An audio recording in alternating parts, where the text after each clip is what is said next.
Governor, you've been all over the map.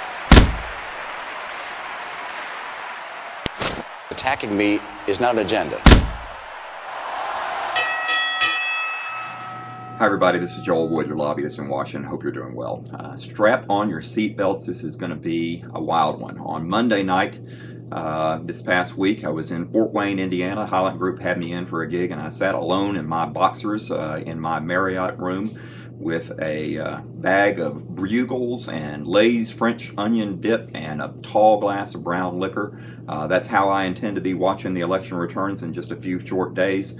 All alone with me and MSNBC and Fox and CNN and the networks. It is going to be incredibly tight based on everything we're seeing. If you're interested, I've got a great grid of what I think is the most, the best numbers and the best way to evaluate the numbers that I can shoot to you. Just drop me a note at jwood@ciab.com. From the best numbers guy I know in Washington. Essentially, he's got them grouped according to 3-day rolling averages of the best polls, 5-day rolling averages, 7-day averages, pulling out the outliers of the right-wing polls and the left-wing polls, focusing on the battleground states, and then grouping them according to 3 different models for turnout. One would be the 2004 model, which was a historically typical election turnout for proportions of Republicans and Democrats. One would be the D+3 turnout model, which assumes that the Democrats have a better ground game, which I do assume that they have, with the Obama campaign having spent over $1 billion on it. And then the third grouping is if there were to be a 2008 type of surge for the Democrats. And it's very, very interesting to move from red to purple, absolutely tied to blue. And absolutely all of these numbers are inside the margin of error. They are under 50%. It is fascinating. The week before the Broadmoor, or before the first presidential debate, I was telling everyone at the Broadmoor that I was in my 3rd stage of grief as a Republican, personally, that I'd gone from denial to anger, and I was in the bargaining phase, and then the debate happened, and it was a game changer. And while on points, Obama and Biden won 3 of the 4 debates, I don't think there's any question but the fact that Romney presented himself as a credible alternative, and that really has tightened up this race. Was in Cleveland, the battleground state, and I would be willing to bet the place that is going to decide this election, for an event that Bob Klunk put on from Oswald, where he brought in 250, 260 of his competitors in the Cleveland market, and it was really exciting to see how deeply immersed they are into motivating the turnout and what the stakes are for us in the insurance industry.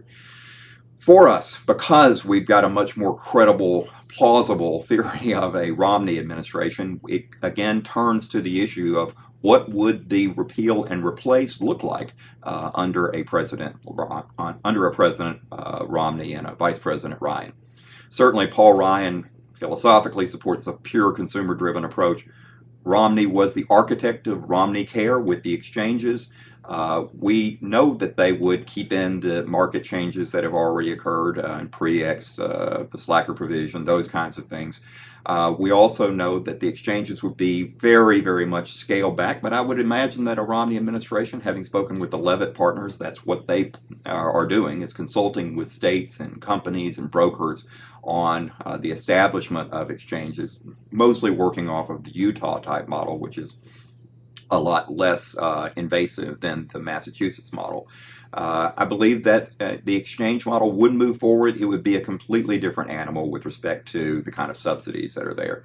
And as we've said before, in the aftermath of the Supreme Court decision, irrespective of the election results, there is no doubt that Congress and the administration are going to have to enact legislation in order for this act to continue forward in any circumstance. The only circumstance under which I could envision significant changes not being made would be if the Democrats had a wipeout election and even took back the House of Representatives. Very few people are anticipating that's going to happen. So you've got the Medicaid donut hole. That is a big issue in many, many of the red states that are bleeding red ink of their own on Medicaid and are not willing to expand up to that 133%. You've got the legal alien issue that got covered by Congress, but now citizens wouldn't be able to enjoy those benefits that legal aliens would have. Congress is going to have to deal with this. You can't executive order your way around this. You've got the subsidy gap insofar as there is going to be a constitutional challenge that our General Counsel, Scott Sender, thinks is a very real deal. That in those states that don't want to partner with the federal government and don't want to establish their own exchange,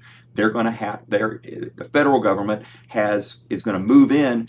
But under the statutory language of the Affordable Care Act, they can't extend those subsidies. They were not cross-referenced. It was, whether it was a clerical error or not, it's a problem that has to be dealt with. So what's the President Romney going to do? Yes, I think they would use the reconciliation process just as it was used to slam it through on a partisan basis in 2009 or 2010. They would use that to upend the rest of it. I think you would see a different exchange model moving forward. You would see a reverse of the individual and employer mandates, and then the heavy work of Congress and the administration. Ultimately, they've got to figure out, in the context of the fiscal cliff, and those broader negotiations are not, but I think in that context, with all of the things that have got to be pulled together in one giant package to deal with the debt ceiling, to deal with the doc fix and 31% Medicare reimbursement reduction that will occur on January 1, to deal with the Bush-era tax cuts, to deal with the payroll tax cut, to deal with the debt ceiling, and to deal with the problems that exist in the Affordable Care Act. So I think that there is an opportunity for Congress and the administration. Ultimately, somehow, some way, we're going to have to get together and figure out these vexing problems that there's no easy answers to, whether it's obesity, end-of-life issues, chronic illness, overutilization of specialists, self-referrals to specialists, the cost of defensive medicine, all of the things that didn't bend the healthcare cost curve that resulted in health insurance reform but not health care reform. There's going to be our opportunity. I'm excited about it. I'm daunted by it. And as I said, strap your seatbelts on.